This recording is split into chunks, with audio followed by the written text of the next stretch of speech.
Purim is over, but the Simcha of Adar continues.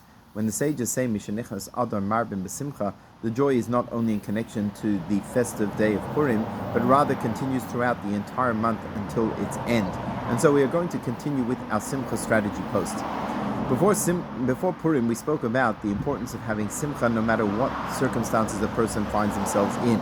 That means that even when a person is going through challenges, facing difficulties, things which would naturally cause them to feel a lack of joy, to feel anxiety, to feel fear, to feel worry, to feel sadness, nonetheless, the Torah obliges us to be b'simcha no matter what the circumstances are. We see this when soldiers go out to battle.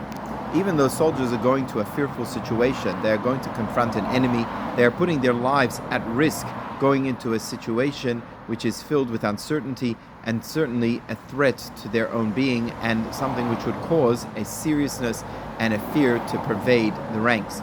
Nonetheless, the importance of morale to an army is so fundamental that an army in preparation for battle goes out with a song. They sing an upbeat song, a tune. In years gone by, they would have drummers and flautists playing music in order to boost the morale, to boost the spirits of the soldiers. The Alter Rebbe explains that Simcha is important when fighting a battle, and that applies to the internal battle that we fight against our Yetzer Hara, our evil inclination as well. You can have two individuals wrestling, fighting with one another, and one is stronger than the other. However, if the stronger fighter is not motivated, if the stronger fighter is feeling sadness, depression, loneliness, then even though they may have superior strength, they will not be able to fight the fight and to overcome their enemy. That shows us the importance of being besimcha, the importance of being joyous. It doesn't mean we minimize the situation we find ourselves in. It does not mean that we minimize the risk, the worry, the fear, and the hurt. But we know that if ultimately we are to prevail, we have to be besimcha. And I think the message is true in our times as well.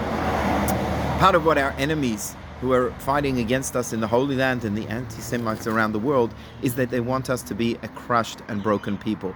They want us to be humbled. They want us to be surrendered. They want to make it hard for a Jew to lift up their head and to be positive. They want to bring sadness and fear to the Jewish people, to the Jewish world. And therefore, if we were to cower, if we were to minimize our joy at this time, we would in a way be giving a victory to our enemies, aside from the fact that we would lack the motivation to hold our heads up high and to persevere.